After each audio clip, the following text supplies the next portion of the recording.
All right, Kiss Army, welcome to the KissFAQ podcast. Thank you for giving us your time today and letting us into your head. I hope we don't do any damage. This is a Kiss-related podcast by the board, for the board. We hope that you enjoy. All right, welcome to the KissFAQ podcast. I'm your host, Julian Gill. So far, we've got 69th Blizzard, Ken on board, Hey. Mark's Almighty, Mark on board, and hopefully sliding in at some point will be Lonnie, if work permitted today, so we shall see. I want to thank everyone who's taken the opportunity to join us live. Mark Potter, thank you for the kind words and for your support of the new Aerosmith book. Yes, it is out. I hope you enjoy it. I think you should. If your entry point into the band occurs anytime during the Geffen years. Bill Phelps, Austin Newland, CM Mack, Opal Archive. You should be on your 8th beer by now. Ronnie Parker, thank you all as always, and AB. So today we're going to be constructing Double Platinum 3. 20 songs culled from the final 6 studio albums, which... well, we'll see how we did and what you think of our choices. It'll be interesting. But, there's some topics that are going on the message board. The 10th anniversary of the Rock and Roll Hall of Fame. I actually watched that induction speech, and Ace's is still the best. Peter's is still the most heartfelt, and Tom Morello's introduction is really outsized for what a clusterfuck that whole thing was. 10 years on, Ken, looking back at the Hall of Fame, what are your thoughts? Well, my thoughts are, it was a good time, and that they finally got in there. Whether does it mean anything or not? I know they say it didn't mean anything, but it means something to them, some kind of recognition, I guess. So from that standpoint, they said the fans wanted them in there because they deserved it. When you look at all the other artists that were in there, that you kind of wonder why certain artists are in there, that sort of thing. But it was cool. It's just unfortunate that the cluster of not being able to play and some of the members not being inducted along with the original 4, like Bruce, for instance, and so on. So it's still. It was a cool thing, but there was some missed opportunities there.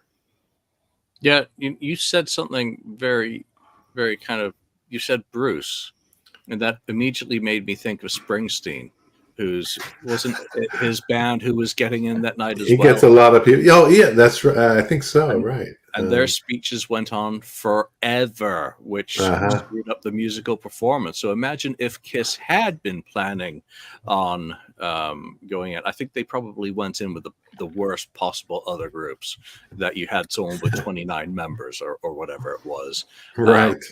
Mark, looking back 10 years, what are your thoughts on the induction? A lot of the same as Ken. I mean, the one thing I thought that was strange is you would have figured that they would have performed at least, on there. I mean, usually most of these bands perform. I mean, Judas Priest performed when they got in, like lots of people performed, right? So, I mean, it's just odd that they didn't do it. You figure Kiss would have done it. I mean, the whole thing with the band members was a little bit odd as well, because like you said, there were other bands that have gotten some of their other members brought in as well. It just really seemed like Kiss was blacklisted from the beginning. It's like a miracle that they even got in. It's like if they're going to let them in, they're going to do the absolute minimum to let them in. Like just the 4 and that's that. But if anybody, Eric Carr really should have been in there too. I mean, he was in there like one of the longest serving people in there as well. I mean, and same with Bruce. I mean, I'm a Bruce guy, I always have been. So, I mean, I'm not surprised that maybe Eric Singer or Tommy Thayer didn't get in. They are a little bit more, considered the new guys, even though they were in for so long as well. But, I don't know. I just always kind of looked at the Rock and Roll Hall of Fame as something that I really have lost interest in, mainly because of the fact of what Ken said. The people that are in there, half of them shouldn't even be in there. They should just change the whole thing to the Music Hall of Fame and get the rock and roll name out of it, and then you can put anybody you want in it. Yeah, the Rock and Yeah. Roll Hall of Fame statuette at this point for musicians and long-term bands that is like a colonoscopy. If you're around long enough, you know you're going to have to get one eventually. And Nice. sometimes it's not very enjoyable. Lonnie, Rock and Roll Hall of Fame, 10th anniversary. What are your thoughts looking back? I'm 45 in July, so Julian, you're scaring me. Welcome. You're gonna love everything that comes soon. Yep. Thoughts on the Rock and Roll Hall of Fame? Yeah, 10 years ago. I still think it's I got on. I heard Mark talking about Eric and Tommy, and yeah, I think it's a shame about Eric. I think it's a shame about Tommy, Bruce, Eric Carr. When other times, other bands get all the members inducted, but for Kiss, it was just the original 4. I think that is a shame, and it'll never happen for those other guys. Absolutely not. But I think the biggest thing is, and I go back to that night, is that it was the last opportunity. In my opinion, it was the last opportunity and the last chance we were ever going to get to see the original 4 take stage, and it didn't happen. And it really, it was one of the times that I really just kind of took a deep exhale and just, man, my band kind of let me down today. That why can't we get along? And we all know Rock and Roll Night, inside out, backwards and forwards. Can't we get on stage and play it one time together, last time? And I think it comes down to the fact that they were scared to. I think at the end of the day, more than anything else, yeah, you can talk about this and that with Ace and Peter, but I still think it comes down to the fact that Gene and Paul were scared to get up on stage with Ace and Peter because they knew what the reaction would be, and they didn't want to have to face that reaction again and go on reunion 2. Yeah, imagine them fucking something up. Yeah, the last opportunity Wouldn't be the first. for originals. And deja vu again in December. There we go. Another topic from the board, and let's just spitball this quickly. Laziest Paul lyric ever. Is there a lazy Paul Stanley lyric? And if so, what's the first one that popped into your mind? Because when I saw that thread, I was like, bang, bang, you, I'm going to shoot you down with my love gun, baby. I'm like, holy shit. I didn't even get as far as read my body. But Mark, Yeah, what's a lazy Paul Stanley lyric, if you could think of one? well, that one is a pretty solid one. The whole bang bang you is pretty bad, but I mean, I don't know. Like, it depends what you consider bad. I mean, some people look. Some people consider rhyming, like straight rhyming, like she's a dancer, she's a romancer. I'm a Capricorn, she's a Cancer. Some people consider that lazy because it's great, but some people. But people consider it lazy because it's so like comically easily like poetic, you know what I mean? But I don't know, but I don't think it really is. I mean, there's a lot worse lyrics, like just Julian brought up now with bang bang you. It's pretty bad, Lonnie, which revenge song has the worst Paul Stanley lyrics? There's no such thing. Laziest.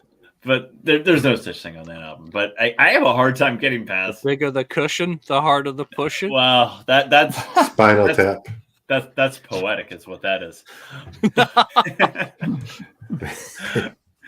But I have a hard time getting past Read My Body when the first thing is lazy lyrics. Like, are the letters big enough? I mean, that's so bad. I don't know if that's the laziest. Maybe it's the cheesiest lyrics ever, though. And there's a lot to choose from in that category too. All right, Team Gene, lazy Paul Stanley lyrics. You got one? Well, I won't say technically lazy, but the shortest amount of lyrics is "I want to rock and roll all night and party every day," because that's what he submitted to that, right? Isn't the rest of it, the other part, the verses, Gene stuff? So. That's the easiest or simplest thing that he has out there.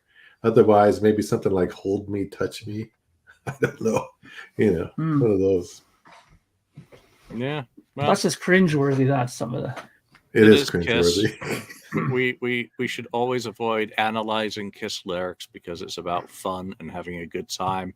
And perhaps it is always about the knob. One But way. the funny thing is with Paul, I sometimes have to think about it. But Gene, I can right away, like, the log in the fireplace thing is right away will come to mind if you think of a lazy Gene one, Oh, is that lazy or cheesy though? Yeah, see what I mean? It depends on how you look at it, right? Because some people, I think that's the greatest lyric. Like if you're like 16 years old, I think that's awesome, man. Here he is said there, Yeah, remember all the 14-year-old boys who were sitting in the audiences in 1983 with the hot knife through butter, yeah.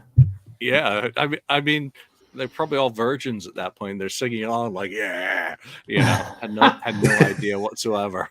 But there you go, living vicariously through butter. All right. Other news: 23rd and 8th, the legendary Dress to Kill corner is public meeting being held regarding a street renaming or co-naming of West 23rd. After the rock band Kiss. How fucking cool would that be for there to be a sign there that fans could fly in from across the world to steal repeatedly? It'd be like, would it be like Abbey Road? No, but it would still be cool to have an official marker in New York City when there's just so little official. Here is where Kiss rehearsed, or if you went on Andy's tour, here is where Peter Criss bought 2,000 drumsticks before recording the first album on December, whatever. I think that's really cool. Lonnie, what do you think? Dress to Kill corner? I think that's pretty remarkable, actually. I mean, the other bands have historic landmark, have historical, little sections, but I think it's pretty good. I think it's pretty great that Kiss can get to that level. So I think, but like Julian said, I mean, how many Kiss fans are going to want to have that street sign in their collection? So. Hey, is it the best location to be a memorial for Kiss in New York City? I mean, do you think that is absolutely the best place? That or the Loft, I think would be the Loft would be my second choice. I mean, you talk about Kiss fans stealing it. When I went to Vegas to steal. When I went to Vegas to steal something. Oh, I did. When I went to Vegas to see Kiss, we stayed at the Hard Rock, and my do not disturb on my door wasn't one of the Kiss ones. So I went down the hall, swapped it out, swiped up. Heck yeah, I'm a Kiss fan. That's what you do. So my wife's like, "What the hell are you doing?" Like, I gotta have this. So I mean, of course that's what's gonna happen. Shoot. Why is it not on your doorknob there? Should be. Should be. For shame. Mark, we could change. What do you think about the street corner? Is that the best location to be memorialized? I think it probably is, as far as like photo wise. I mean, I think most people, when they go to New York City, the first thing they want to do is go to that corner and get a picture, right? And so I think it's a good idea. But again, I think you're right though about the whole stealing of the name there, or the street name. That it'll become a target unless they put it somewhere really high up out of reach or something. That's it's going to be a target for that. I hope they realize high that. Up, schmy up. These are Kiss fans we're talking about. Yeah, but you know what I mean. Like it's if you make it easy pickings, it'll be gone like daily, right? So, but I think it's a good idea. I mean, I think Kiss and New York City go hand in hand. So that's probably a good place to have it. Yo, this is New York. They will fucking steal it. Ken? Yeah, I think it's a cool thing for them to have there. If you want to put it high up, you can do the Empire State Building. There you go. You can do one there where they pose for their pictures.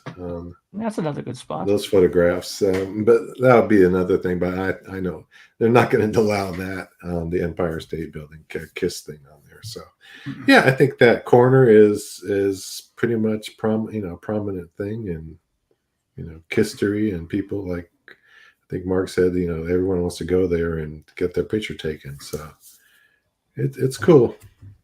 Are any of those clubs still? Sorry, Julian. Are any of those clubs still like in existence, or at least like a building, or the Coventry in those places? Coventry's gone. Daisy's I think a parking lot or something. Diplomat is gone. Yeah. Everything's gone. History is dust. But I was going to say, the one thing I really want before I die is for there to be a naming ceremony for a Gene Simmons gymnasium. There you go. That is the only thing missing to make my life complete, for someone to honor Gene by naming a gymnasium after Yeah, I'm him. surprised. I think it would be a nice big award for him. You know, might even be able to fit his ego into the gymnasium. Maybe. All right, let's get into today's topic, which is, of course, to construct a double platinum 3. We did, Ken, what episode was it that we constructed a double platinum 2 out of Dynasty, Unmasked, and everything up through Asylum, I believe? Yeah, that was. I think it was there. 491. I think I said it was. I think it's 491. It's not labeled properly, in my opinion. That episode. It's just I declined to relabel it because it required effort. Yeah. But anyway, it's 490. I think I put it on the board. What episode? We did double platinum 2. If anyone wants to see what came out of that episode and how we did it, I imagine we're going to do the same thing here. Pretty much the same kind of format. So yeah, it's all about I liked double platinum, of course, is great, kind of greatest hits type of thing. And I always thought it would have been great to have a double platinum 2 that spanned a certain period of albums, and then a double platinum 3. And that's what we're doing now, since we did double platinum 2.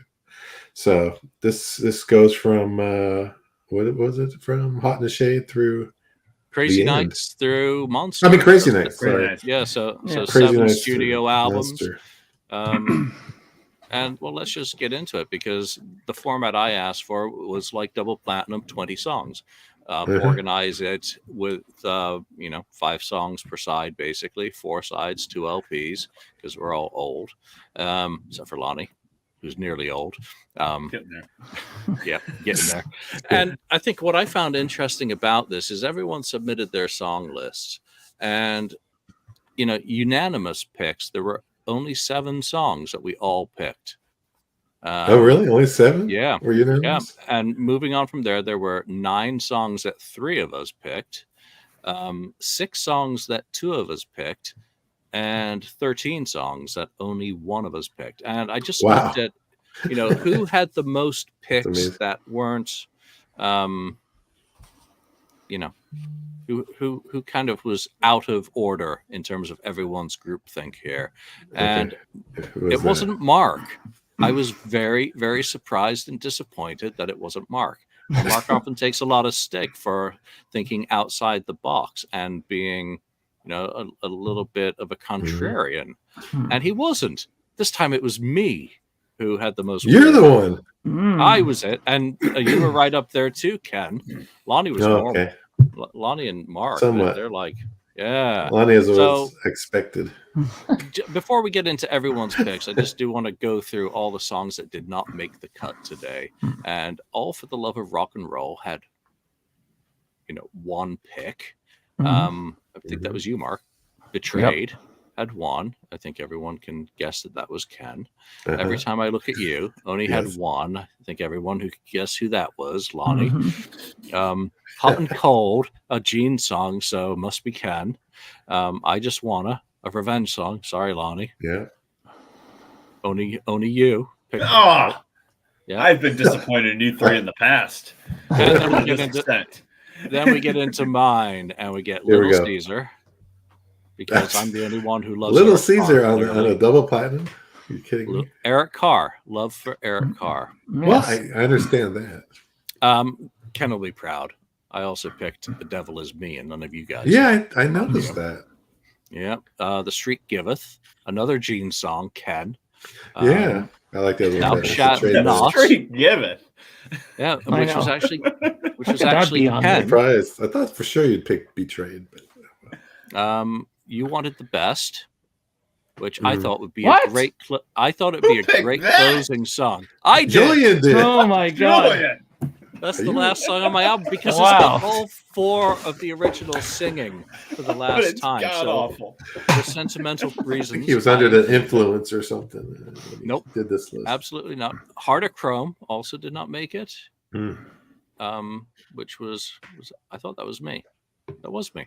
Holy shit. Yeah, it's you, not me. I know that. Yeah. Oh God. I put that down to Lonnie. All right. Sorry. So you're tied with Mark actually too, and I've got 6 picks that didn't go. Hell or High Water, which was Ken's, and Paralyzed, which was mine, didn't go through. So those are the ones with only 1 vote. The ones with 2 were All for the Glory, I'll Fight Hell to Hold You, Into the Void, Journey of 1,000 Years, Rise to It, and Take It Off. So 4 of those could be included. The songs that were unanimous: Crazy Crazy Nights, Hell or Hallelujah, Hide Your Heart, Modern Day Delilah, Psycho Circus, Turn on the Night, Unholy. I mean, it's all pretty fucking vanilla so far, guys. And pretty obvious, but Domino, Forever, God Gave Rock and Roll to You Too, Hate, Jungle, Out of This World. So Tommy Thayer beats Little Caesar. Shame on you all. I picked it as well. Reason to Live, Say Yeah, and Yes, I Know. But let's get started with side A of Mark's album. Mark was the most sensible today. So, Mark, talk about your side A.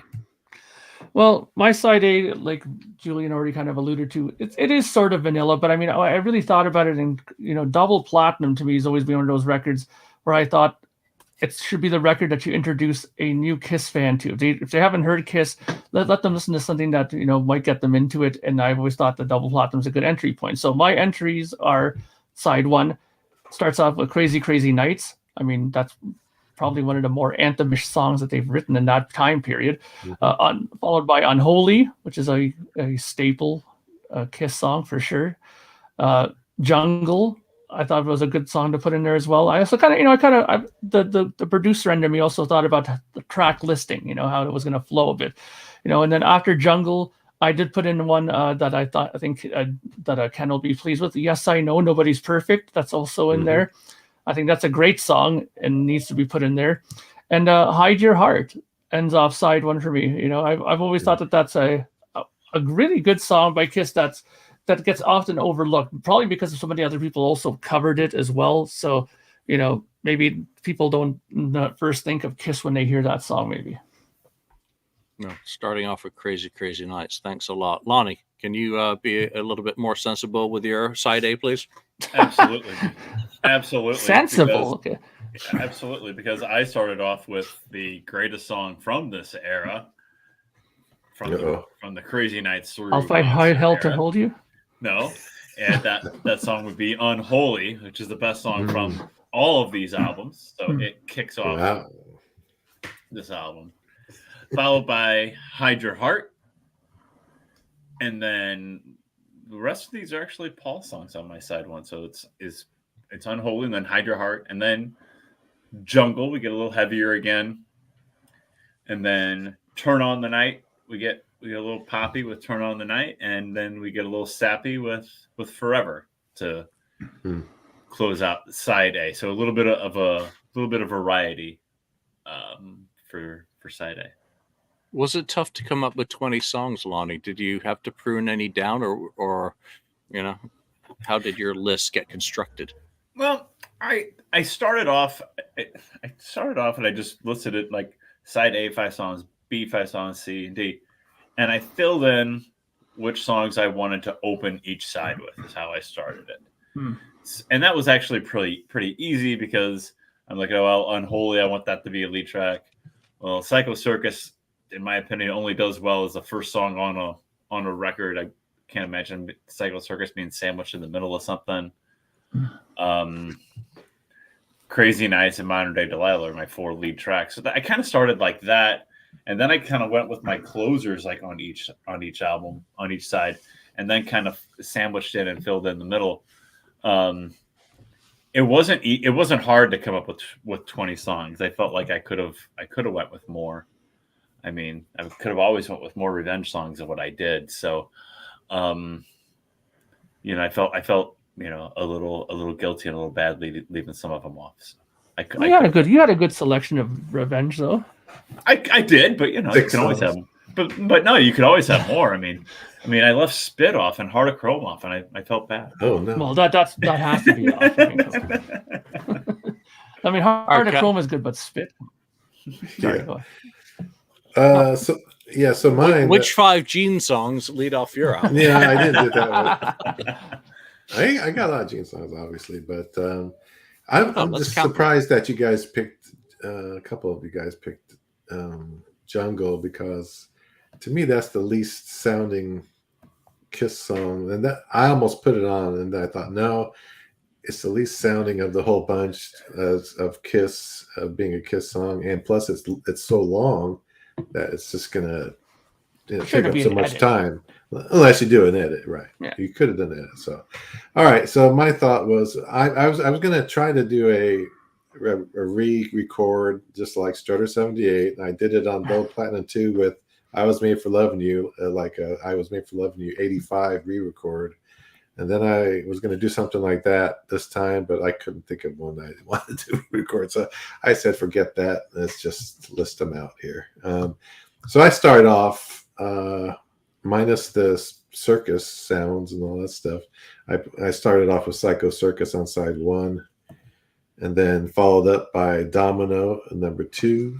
And my third one is Hell or Hallelujah. And fourth is Yes, I Know Nobody's Perfect. And then I end that first side with Crazy, Crazy Nights. I love that. It. That's it. I think mine flows, man. Yours I think yours may flow the best, in my opinion, and I'm jealous now. I also kind of thought about doing a Strutter 78 type deal and having Eric Singer redo Beth, because I wanted to have all the vocalists of Kiss represented with a song. That's why I picked Little Caesar for mine. Yeah. And, with it being Kiss, that they would take the opportunity to insult Peter yet again by having someone else re-record his song on the same bench in the same studio with the same backing track. But no, I didn't go that way. And Mark, I mocked you because you said Crazy Nights, the biggest anthem of the era. I mocked you gently, slightly, because I actually started mine off with Turn on the Night, which is what I think should have been the biggest anthem of the era, just because I can't stomach Crazy, Crazy Nights, which I did. I love that song, though, so it's not an insult to me. So I did Turn on the Night, Psycho Circus, Heart of Chrome, Jungle, and The Devil Is Me, and it doesn't flow as sexily as Ken's first 5 did whatsoever. It's just a hodgepodge. All right, Lonnie, let's get to you for side B. All right, so side B. Again, I had to start off with these albums have such great openers, so it was hard not to pick an opener from one of the albums to be an opener on one of the sides. So my side B kicks off with Modern Day Delilah, and then we gotta get some Revenge in there, so we do Take It Off after that, and then a second song off of Sonic Boom, actually, with Yes, I Know, which is one of the better songs, maybe the best song that the last Kiss lineup recorded, in my opinion. And then back to my first Crazy Night song with I'll Fight Hell to Hold You, which not a single but a very underrated track on Crazy Nights. I had to put it on there.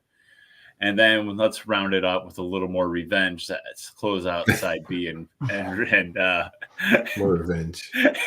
To close out side B and record 1, let's round it out with God Gave Rock and Roll to You. Pretty good, I think. Yeah, that's a pretty good. Okay. All right, Mark, how did yours come together? Was it a struggle to get them, and did you have to prune out any Ezrin songs? Well, I think instinctively I tried to stay away from them. So, but just ironically, since you did say that, my side B opener does have some Ezrin involvement with being Psycho Circus, and again, just like Lonnie said, having a good opener is essential in these albums, and Kiss always seems to deliver with that. So, Psycho Circus first, followed by Domino. I wanted to try to have. Well, not equal, but try to have a little bit more Gene in there than I would normally probably select. So Domino's in there. Then Reason to Live. There's got to be a ballad in there somewhere. So I picked that one for track 3 on the record. Then, of course, what would make it flow so nicely after a ballad? Well, Hate, of course, would be the next one to put on right after it, because you got to shake the people's nerves a little bit by blasting them after that little soft syrupy ballad. And then, of course, you mentioned, Julian, that all people should be represented on this album, and of course, All for the Love of Rock and Roll represents Mr. Eric Singer, so that needed to be on as the last song on side B. Yeah, no, that was a nice touch. And I was trying to figure out a way to get one of those songs from Sonic Boom and Monster from each of those guys onto it. I just ended up having to lop a song off. But nice selection there. I just think Reason to Live into Hate is just like brutality. Yeah, that's Well, it's you. Yeah. All right, Ken, your side B. All right, my side B leads off with Hide Your Heart. Then number 2, following Hide Your Heart, is Hell or High Water. Gene, of course. That's an odd pick. Oh, I like that song. And then Say Yeah is the third song, followed by Thou Shalt Not, Gene's song, and then followed by another Gene song, Journey of 1,000 Years, which I think has to be on there. So that's what ends side B for me. All right. Here we go. Here comes my Julian's. side B. Paralyzed. That's a good one. Followed by All for the Glory, which is, nice. Again, getting Eric on there. Hide Your Heart. I mean, I kind of had to include it, and then I realized after looking at the list that everyone had provided that I'd forgotten Forever. I'd completely. Yeah, I noticed that. I was like, Forever? You didn't use Forever. Yeah, I forgot all about Forever. There you go. Oh my That's how it goodness. goes. All right, so Hide Your Heart, then Hell or Hallelujah, and then I wanted Ace Frehley and Peter. So Into the Void was the only way to get them both onto the album. Sure. And have an Ace vocal. Yeah, it's a little bit of a cop out. Ken, was it tough coming up with those 20 songs? And did you? I actually counted up. You have 9.5 Gene songs. 9.5. Yeah. So it's pretty. I broke it down pretty good then. If I had, very reasonable. 9.5 and 9.5, right? Yeah. So it worked perfectly. I didn't even know I did it that way, but it's not surprising. I didn't want to overload it with Gene. I figured it should have been about 50-50, and it was, I guess. So, I just wanted to, keep the songs that I like on there. There were songs that I thought should have been, I said, oh, this needs to be on there. And then, like Jungle or whatever. And I thought, no. And I kind of whittled them out. And it just ended up the way it is. I don't know. I don't know how I did it. But I just thought I want to play something that I would enjoy listening to, as a playlist maybe. So this is what I came up with. Yeah, it'd be interesting. We'll post all these 20 song lists into the FAQ message thread. If anyone wants to construct Spotify playlists or however you listen to your music out of them, go for it. And you tell us which one is atrocious and which one works the best. I'm pretty sure I know which one's awful. No, it's not time to fucking restart my computer. Oh, nice. What? Yeah, what sort of shit is that? Updates. So Ken, get us going with side C. Okay, C. Right, I started off side C with Modern Day Delilah from Sonic Boom, of course, and then I went into Betrayed, which I guess no one else picked. Me, I liked Just it. missed it. I liked it, and then followed by Reason to Live. And then, so Reason to Live followed by Forever. So we kind of got a couple of mellows in the semi-mellow in a way there in a row. And then we end off, after Forever, we end off with a bang with Unholy on side C. Yeah, that's a good mix. Thank you, G. Hurley. So my side C starts off with another fantastic opener, which is Modern Day Delilah. I guess it's one of those ones that you figure, they were aiming for that 70s sound, and I think they got pretty close with that. I think it's a good one. And then of course, Turn on the Night, one of my favorite Kiss songs of all time, had to be track 2 on there. Track 3, Into the Void. I did think that it was important to get Ace in there. Even though he's on just one record in this time period. So, but why not get something in there for him? I'm all about having other members in there, unlike our friend Ken, who seems to not acknowledge any of the other members on this album at all. It's just strictly Paul and Gene, which is a complete crime. I'm Team Ken. I do have a Tommy song, but other than that, I'm there Team you Ken. go. I didn't care about that. So I wasn't too worried about that. Song 4, and just saying that song 4 is All for the Glory. Mr. Eric Singer again needs representation. That's 2 for him on this album, because let me tell you, without Eric Singer, Kiss would have not survived this time period. They needed him desperately in this. He drummed on a lot of those songs.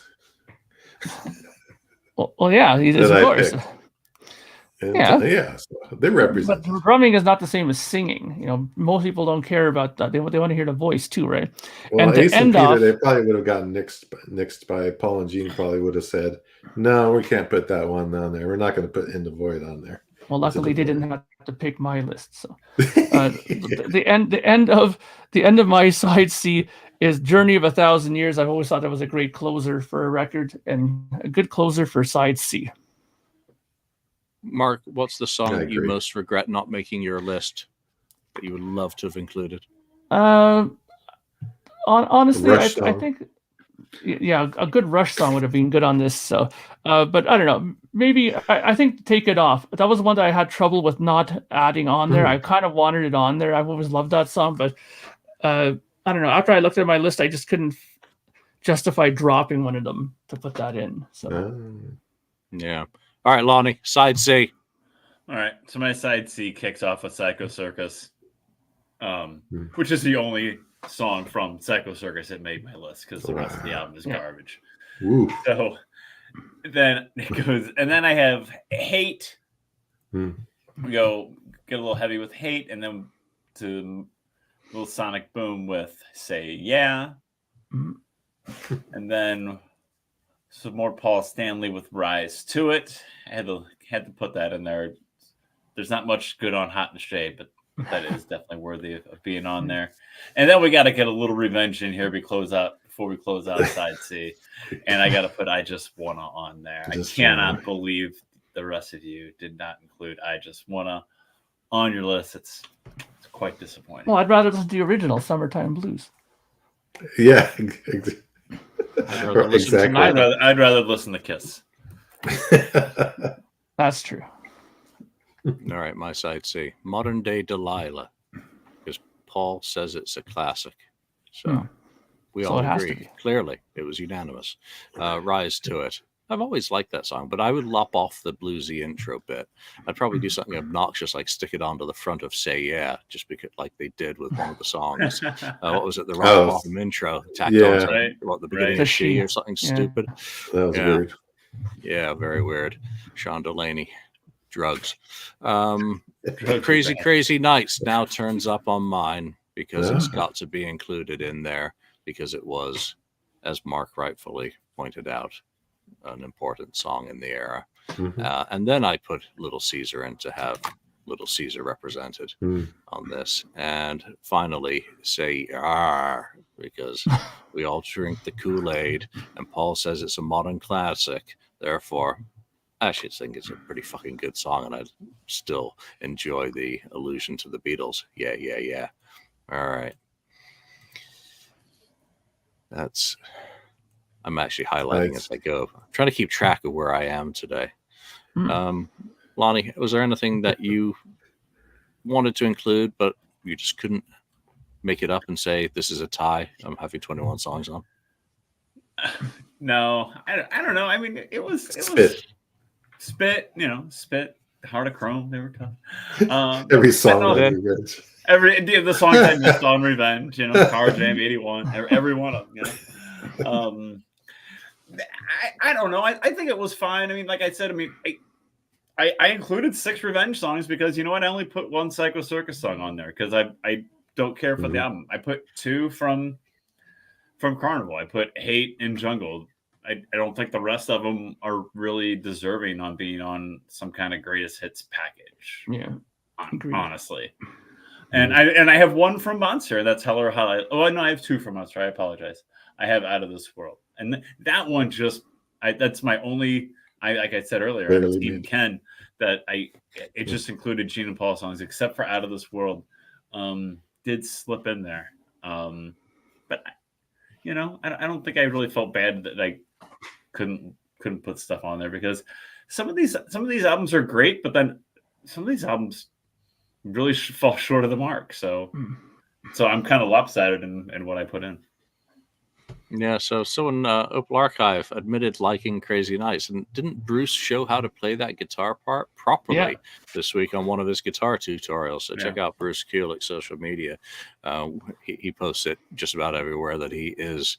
And it was actually very cool to see and hear. Still great guitar tone. Speaking of Bruce, I like those BK. I like those BK shirts he's selling. Like the Crazy Night shirt. It's pretty cool. Yeah, he's recreating a lot of his wardrobe. That's pretty cool, actually. Yeah, I hope he does another run of guitars, actually, because he did the ESP Banana guitar reissue. That looks sweet, and I missed out on that. Or some striped pants or something. No, I'll take a guitar over striped pants any day. I'll do the show standing up in striped pants so you guys can show them off to you guys. How about That'd be awesome. There you go. We should look taller. Milani, take us into your final side with a focus on why you close your album with that song.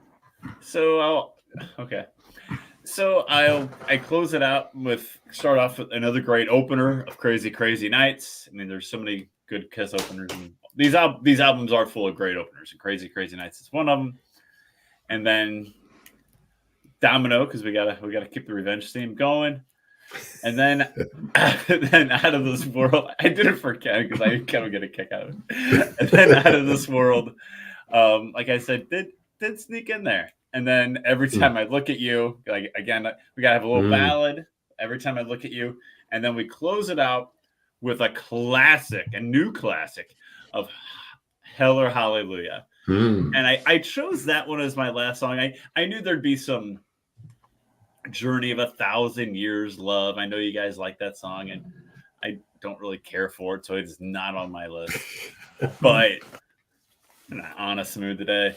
So Hell or Hallelujah closes it out because it's the last, or I guess the single, the lead single from the last Kiss album. And that's how we close it out. All right. Mine, side 4, starts with Unholy. You happy now? I am. I picked Unholy. Gosh, yeah. Kind of had to include it on a double platinum, so-called. Yeah. Did they sell double platinum for those albums? Probably not. Out of This World, gonna have Tommy represented. The Street Giveth and the Street Taketh Away. Wow. Needed some more hits, needed some more Gene, and I like that song, so sue me. And then Reason to Live. Again, my track order sucks. And then closing out the album, and I've already explained why, because I wanted to have the original lineup represented with their vocal capabilities, not best represented by the quality of the song with You Wanted the Best, because it is kind of an ironic end to this album. When you look at my track order and the songs that I picked, You Wanted the Best, well, you're shit out of luck. Wow. All right. Mark's shaking his head. He's ready to fight back with his final side. I can't believe that selection, Julian. But you know, but you I know, took this seriously. I did. Yeah, I know you took it seriously, but I mean, and you know, it's a good theory to why you put that one last. I can understand the reasoning behind it, but man, I wish there was a better song to have picked than that. But what can you do, right? Side D for me starts off with Hell or Hallelujah, the Paul Stanley classic. Then it goes to a song that we already talked about that should be a classic, I think, and that's I'll Fight Hell to Hold You, or it could have been the song that, you know, made Paul start his downward spiral with his vocals, because man, is that a high song to sing. Unbelievable how high he sings in that song. and in full voice too. That's like crazy to think. Then of course, just like Lonnie, there has to be a ballad in the middle of the track listing. So of course I picked Forever, one of my favorite Kiss ballads and one of the more classic Kiss videos in my opinion. So great song. And then I was very surprised how many people picked this. Out of This World I picked as well for track 4. I think it's a good representation for Tommy Thayer. They liked it enough that they used it live when they did Sonic Boom Across Europe. I remember seeing them, they did that quite a few times, that song. So great track. And I closed it a bit differently. I closed mine with God Gave Rock and Roll to You Too, because I remember at most concerts I went to in the latter half in the 2000s, they would always play that when they were clearing out the buildings. So to me, it was always kind of representing of like the way that everything closes off at a Kiss show. So why not close off a Kiss greatest hits with that? Yeah, nice sentiment, and especially they continued. That was the last Kiss music you heard at Madison Square Garden in December. That piped in over the avatars. So, nice way to close an album, Mark. All right, Ken. Okay, my final side here, side D. I lead that side off with Take It Off, followed by, excuse me, Hot and Cold. And then we tone it down a lot with Hate. No, not really. That's my mellow song for that side D, Hate. So Hate is my third song. Followed by Turn on the Night. And I also end, like Mark, I end that side with God Gave Rock and Roll to You too. So, yeah. I thought that was a good way to end it, the whole thing.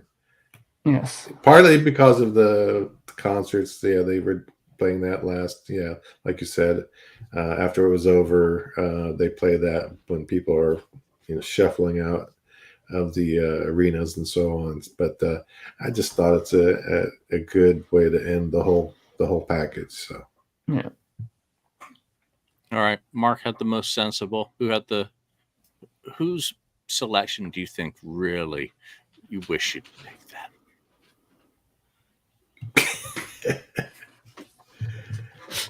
I wanted to pick Stand. Actually, I like Stand. I think it's Stand. Yeah, I think it's an underrated song. I just always liked that song. But I knew you guys wouldn't. No way you guys are going to pick it. So I just said, I'll leave that off. You could have picked it and we could have mocked you. I mean, come on. Yeah, you could have mocked me. Julian picked you one of the best. You got the best. You could pick Stan. Yeah, that's true. Yeah, not my finest hour, perhaps, but I like Mark Potter's suggestion of Right Here, Right Now. Yeah, that's could good. have featured, even though it was a bonus track. There have been some other topics on the board this week that have been kind of interesting, and one of them, we always sing the praises of the MTV Unplugged album. And someone posited the question: what if Unplugged was a double album, not double platinum album, or a part 2 existed? What are some of the songs that you wish had been included on MTV Unplugged that immediately popped to mind? I mean, something must have just gone, oh, I wish that had been there. Lonnie? I think Forever stands out pretty quickly. That they did a great job with the other ballads that they did with I Still Love You and with Every Time I Look at You. But I think Forever would have done well on there. And in that little stint, where they're rearranging the stage, getting Ace and Peter ready to come out, they did play Heaven's on Fire and Come On and Love Me. And the Come On and Love Me sounds really, really great. It's too bad that they were just kind of fooling around doing that. It wasn't part of the presented package, for lack of better terms. I think those two songs for me stand out right away, that I wish I would have included them properly on that. Didn't they also do Spit? They did Spit in that little sequence as well. And God, yeah, and the God of Thunder Country thing, that's kind of fun too. But I think that was the right spot for the God of Thunder thing, like when they're kind of fooling around and that it wasn't, officially presented. And Spit. I mean, that's just, I talk about Spit and Spit too. That was a just kind of little tongue in cheek, kind of fun little fooling around with it type thing. But I think "Come On and Love Me Forever" stand out for me more than some of the others. Yeah. What about you guys? Yeah. Yeah, I definitely agree with "Forever." I was surprised they didn't do that one, actually, when they were doing it. Yeah, "Forever." Maybe did they do "Do You Love Me"? No. Yeah, they did. They did "Do You Love Me." Something else from, I would have loved to hear like "Only You," but that's just me. From the Elder on that, along with "The World Without Heroes" obviously was on there. Some other ones, I don't know what they did. Most of the ones that I thought they would do. I have to think of some songs, maybe from their maybe something solo from their solo albums, where they, what is that? The last song on Paul's album, Goodbye. Goodbye. Goodbye. I think it would be a good one. Yeah, there's certain songs that they did do in their convention, the conventions that they could have stuck in there, but they didn't, do it. I think "Lover All I Can" would have been great too, had they. Yeah, I think it would have worked. They've messed around with Actually, that and like Shandy and some other songs like that, and like some of those unplugged before the show. Shandy's another one. Yeah, I think some of those would be good too. you know, Sorry, Mark. one thing I'm kind of surprised about is that they did do that section, if my memory is not mistaken, where they did bring that. Or didn't they bring like a small orchestra for "Every Time I Look at You" when they did that too? Yep. They did like a yeah. So why wouldn't they? I was very surprised that they didn't take advantage of that and maybe played another, because just having one song with the orchestra seemed a little underused. I think they should have did maybe, and you're going to be shocked to hear me say this, but why not do "Great Expectations" if you have the orchestra already there set up? That would have been a song that would have been odd to hear, but it would have been good to use with the orchestra there as well, right? And then Gene could have did something like that, and I think it would have went over pretty good with the orchestra, because it kind of needs that to be played, right? So I think that would be a good one to have done. And I agree with Ronnie. I think "Mainline" would have been an interesting song to pick as well. So could have done "Hate." That would have been. No. I don't think they even did anything like that album yet. No.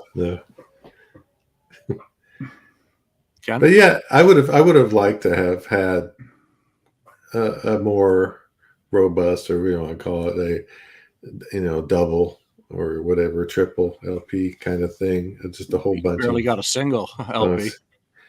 Yeah, the way they put it out. But we got what we got, and it was good, still good. More is better. Maybe more would have been too much. I don't know.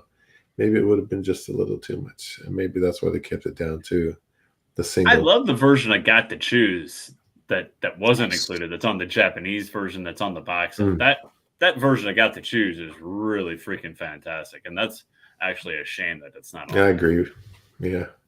Yeah. I'm with you on "Got to Choose." "Come On to Love Me." "Heaven's on Fire" they did, and I seem to remember it being pretty passable. "Lover All I Can," that is fun to play on acoustic. Again, a lot of these songs that are just kind of rock and rolly riffs, were probably written on acoustics, as they say they used to do. But I was thinking of something. Great Expectations, maybe? I don't know. Great Expectations. That was a great idea. Pairing that with the orchestra, because that would have been so much. Yeah, that would have been the way to go. But I don't think Paul was going to share that orchestra with anyone. That was probably not. That was just Paul's mine. Orchestra. My idea. It's mine. Yeah. My orchestra. There was something off Dynasty that would have been great. They did Magic Touch. So Dirty Living. X-Ray. That would have been interesting. Yeah, or something off Alive too, the studio side for that matter. Mm. Again, they could easily, but it also there could have been an album because remember they had to fight to get that album released. And if you think of when Aerosmith did their MTV Unplugged, the show was half the length, so most of the songs didn't make it into their performance, and they did mostly covers that night. So let's go on to another topic because. Someone's been doing When Worlds Collide song battles and picking the most Oh, yeah. ludicrous matchups, a little bit like our death matches, except ours are random and these are deliberate. So this week they have You Better Run by Peter Criss going up against Gypsy in Her Eyes by Vinnie Vincent. All right, Vinnie or Peter, who wins that one? What Mark. the hell? I'm not too familiar with either song, but I'm gonna go with Peter Criss just out of loyalty to Peter on this one because I know Vinny Gypsy Eyes. I'm guessing is pre Vinnie Vincent Invasion. I don't even remember where that song is from, but I'm gonna guess that Peter might be better off on this one. Yeah, You Better Run's the cover song from Out of Control. Pat Benatar had it. Pat Benatar, in yeah, 1980. same song. Yeah. All right, Ken. Vinny or Peter? Yeah, I'm going to go with Peter on that. The Vinny song's okay, but I just got to give it to Peter for his vocal and it's it's a song that he didn't make a hit, but Pat Benatar did, and it's a cool song, so I'll go with that. Yeah, so he could have had a hit, is what I like to think. If he got promoted, right? Well, if they'd gone a little earlier with the album, but there you go. True. It didn't happen. Lonnie, Vinny or Peter? Yeah, I'm gonna echo what Ken and Mark said and go with Peter on that. Gypsy in Her Eyes is okay, but You Better Run's actually, he did a good job on that, and his vocals sound great on that. So I'm going with Peter for sure. Yeah, same here. I think Gypsy in Her Eyes is an absolutely gorgeous song, a wonderful composition, beautifully performed and executed. But that whole Out of Control album, I just dig. I will never get tired of defending it and upselling it because I just love the guitar tones. I love Peter's vocals on it. I think it's a really good album. I like it. And if you don't, that's nice. One last topic before we wrap, and we've had Peter, we've had Vinny. Let's get some Ace Frehley into the mix today. And so I think it posted it today. Yep. Top 3 Ace solo songs post 1983. What are some that come to your mind? I immediately thought of Insane and Sister, and I didn't really have much more time to think about great Ace songs. Into the Night, was one of the first ones, but it's not really an Ace song. Lonnie, are there any Ace songs that immediately jump into your mind of, ooh, I like that? Post 1983? Post 1983? Yeah, sorry. Post 1983. Okay, just clarifying. Insane's really good. I do like that. Rock Soldiers is fun too. I'm going to say Rock Soldiers and Ace is Back and He Told You So. I remember the first time I heard that. I didn't have any Ace Frehley solo stuff, and the Bad Boys tour was coming to St. Louis in December of '95. So they had already recorded Revenge. I already recorded Unplugged of that, and there's those two are still out touring together. And I bought Chris Cat 1, and I bought the debut album of Frehley's Comet. And just listening, I'd never heard anything on Frehley's Comet before, so just listening to it the first time, and I knew it was like his first album outside of Kiss. Like the Ace is back and he told you so. Like that just 15, 16-year-old me just like resonated with me. And like, that's really freaking cool, And then he sang that night. So I'm going to say Insane and Rock Soldiers. Nice. Post 83 Kiss.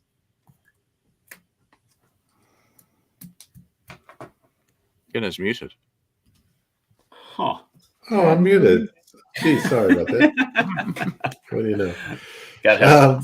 Rock Soldiers, definitely one for me. And We Got Your Rock. I like that one a lot too, from Frehley's Comet. And maybe something like, I like that song, the cover, what is it? The Remember? Remember Me? Or whatever. Remember Me. Remember me. From Trouble Walking. I really like that one. So that's a few, and not counting, the new stuff, brand new one. There's a couple of really good songs on there too. So Okay, Mark. Well, there's a couple I can think of. Obviously, like you think of Rock Soldiers. And why aren't obviously. you guys picking anything from 10,000 Volts? It's his best And album since it's too new. 1948. It's not a classic yet. Well, it's gotta, you need more time.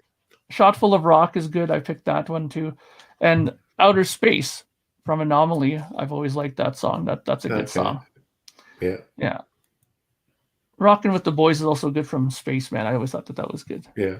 I like Spaceman. I've always been kind of a quiet apologist for that record. I know everybody kind of frowns on that record, but I always thought that when it came out, it was good. It was his first record where he kind of kept it, under 45 minutes.